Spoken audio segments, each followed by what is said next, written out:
I'm looking at this boat in a boatyard, and something strange jumped out and shouted at me.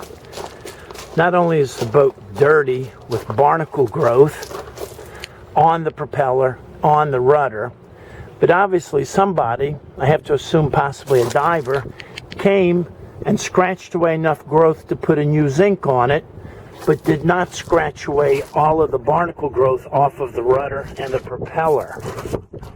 Strange occurrence. Look again right here.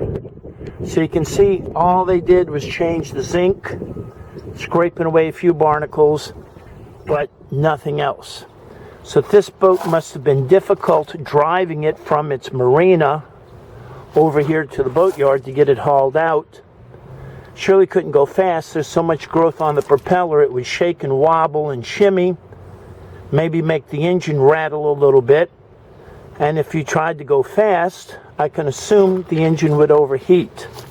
So if you're keeping your boat in the water in high growth areas, it's good for you to hire a diver, depending upon how fast the growth is, every 2 months or even every 1 month. So make sure that you keep your running gear clean, your shaft, your propeller, your rudder, and of course the rest of the boat. If you've got questions about boat maintenance or even sea trials and surveys, ask Captain Chris.